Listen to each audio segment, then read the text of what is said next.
Hey everyone, Danielle Fitzpatrick Clark here, #1 international bestselling author and the CEO of Entrepreneur City and Entrepreneur City live events. I got hair in my mouth actually as I speak. So I wanted to talk to you guys today real quick before I finish putting the touches on the digital version of Entrepreneur City live, the Charlotte and the Charlotte one that we had a month ago. And yeah, you guys are going to have the opportunity to purchase all the amazing speakers in this one, either in the whole compilation or you can just get our keynotes. It's going to be amazing. They have very special gifts and offers for you guys, and that will be going up today for you all. And before I do that, I wanted to jump on and just talk to you guys about the end of the year. So 2018 is coming to a close, and a lot of people come to me this time of year. Actually, they come to me about a month earlier in October, and I also see an uptick in November. And most people are in that place where they're like, okay, I've spent the whole year building my business and I have nothing to show for it. So I don't know if I'm going to continue on next year. So there's a big decision that's weighing people down at the end of 2018. And what I usually tell them, I'm like, well, there's still a lot of time left in 2018, especially if people are coming to me in October. But even now, after Thanksgiving with a month away, this is a wonderful time for you as an entrepreneur to gear up, to hit the ground running, to make it a real big go for the end of your year. Even if you haven't had the best year yet, even if you are still struggling to get those first clients or struggling to gain some footing in your business or struggling with the message, that's okay. You still have plenty of time to turn it all around. So that being said, the #1 reason I see entrepreneurs calling it quits during this time of the year is they don't have any clients. It's plain and simple. One of the biggest reasons why people call it quits is they have spent all year getting ready to have clients and do not have any clients to show for it. So here are my top 3 ways to go ahead and avoid that. First thing is like find how you are relatable. Find how you are relatable to your niche. So for instance, if you're a health coach, there's tons of health coaches out there. I love using this example because there are so many health coaches out there. And one of the biggest key mistakes I see people making is that they want to help everyone. Like, well, I can help people who are in all different phases of their health. And I want to help them all because, I'm afraid that if I don't put myself out there, then I won't get anyone.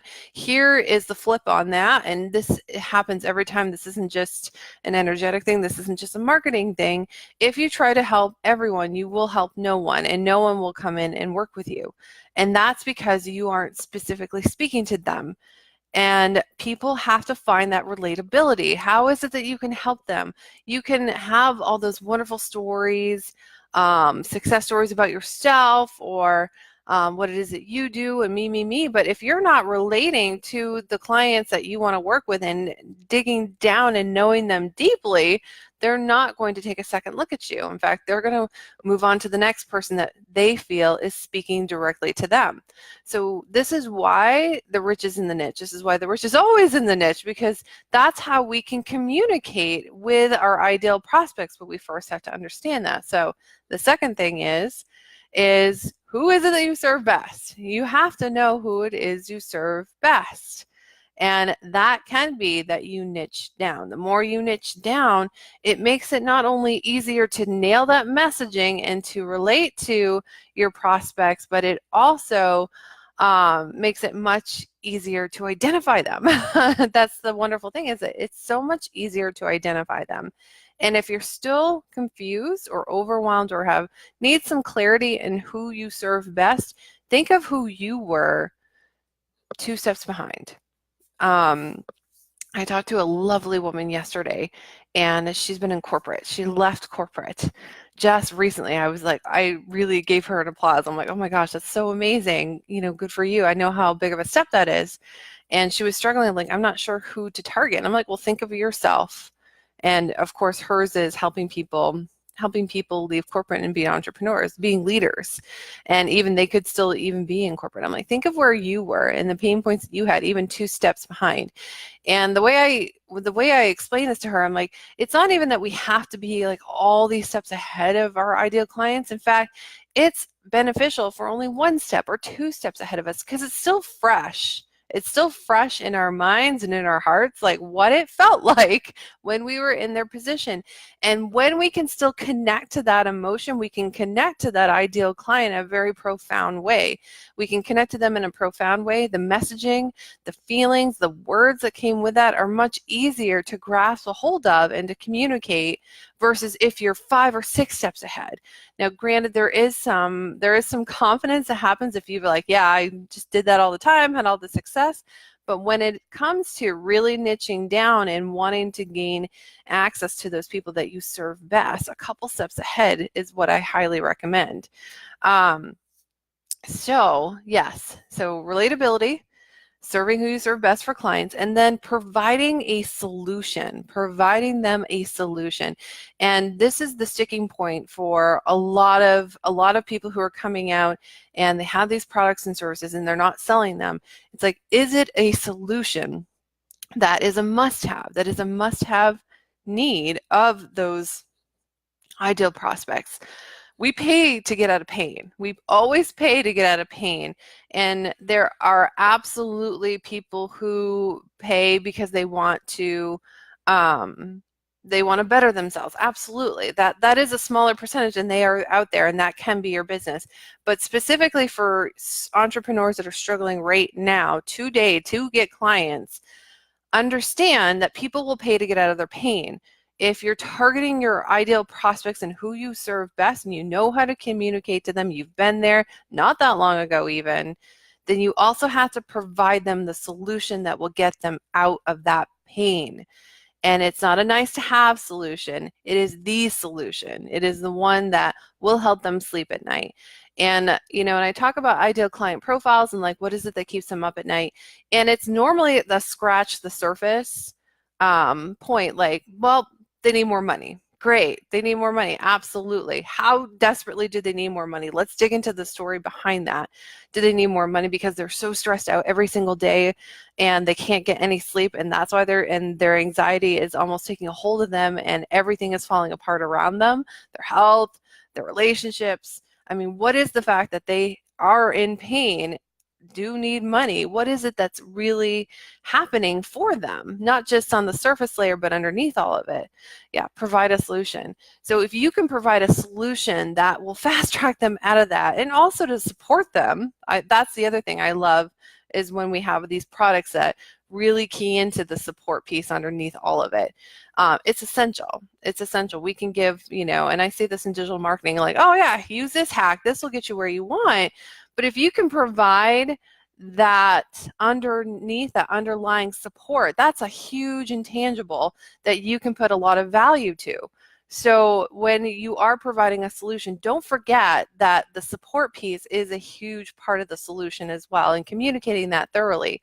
And it's very simple to do that by just saying, I've been where you are. I know how important it is to have someone meet you where you are and help you, guide you all the way through. Now, we're going to use some of the tactics that I used when I was in your place, and I'm also going to be that shoulder for you to lean on.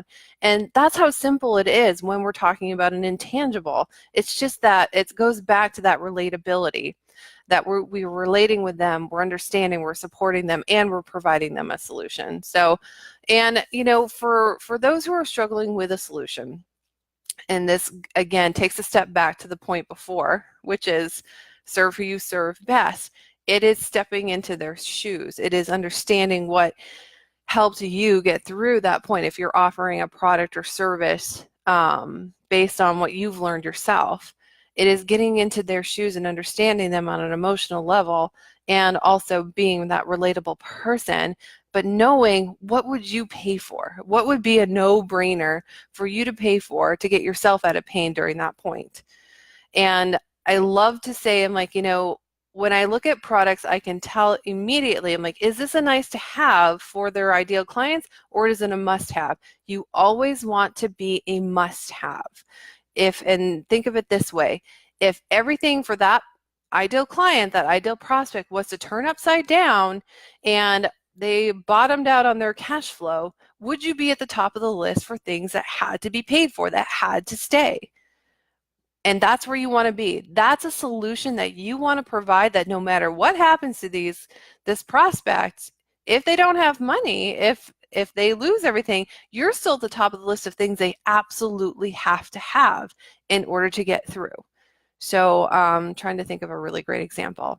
So let's just say at the end of the year, maybe people aren't hitting their Q4 in their own businesses. If you're a coach that coaches other coaches and they're having a slow Q4, what kind of a solution are you providing these guys that puts you at the top of their list, even if they're not making cash flow, even if they're not making a ton of cash flow? Well, in that case, I would say if you're a business coach who is offering them ways to sell more clients into their products, that would put them at the top because the ROI is there. So you want to be a must-have. Love it. Yes, you want to be a must-have. You want to be at the top of that list when anything could go wrong or there's nothing. You want to be there. If you're a nice-to-have, you're going to be the first thing that they peel off and say, yeah, I can't afford this right now, or no, this just isn't in alignment. And that's a wonderful gift in itself too, to understand where you're in alignment with your ideal prospects and where you're not. If you have met an ideal prospect and you're like, this just isn't for me, this isn't in alignment, then that's a wonderful indicator that you get to look a little bit back and like, okay, so this product offering as it stands right now and how I'm communicating it is only seen as a nice to have. How do I tweak this so that it's a must have? And there's a lot of different ways that this can be happening. It could be that you have the product that is a must have, but you're delivering it or you're communicating it in a way that's a nice to have. So there's lots of simple tweaks right here. I could go on and on about this, but this will definitely be another Facebook Live. So I want you guys just to kind of come back in. You still have plenty of time. There's still plenty of time. There's over 4 weeks left in 2018. And when you utilize these 3 things, which is being relatable, serving who you serve best, those clients that you can serve best, and also providing them a must-have solution, that's where you're going to see an uptick in who you bring in as clients. And I know I'm making it sound really simple, and there's so much overwhelm that goes along with that. I get it. So if you guys have any questions, if you're wondering, how do I make my product a must-have, just put in what your product is right here in the message. Just say, here's my product. Can I tweak this so it's a must-have? And it can be very simple tweaks in how you're communicating it. More than happy to help you guys. Just go ahead and put it in the comments. If you have a product that you really think is the product for your ideal clients and it's just not selling, or you're hearing that, this just isn't a priority for me right now, let's revisit in a couple months from those prospects, let me know and I will help you go ahead and craft that very quickly so that it sounds more like a must-have. Happy to help, guys. So I hope you have a wonderful Wednesday. Oh my gosh, it's the middle of the week already. That went by so fast. And yeah, we'll be back on in a couple days so that we can chat more and we have some wonderful information for you guys. All right, I hope you enjoy the rest of the week. Bye-bye.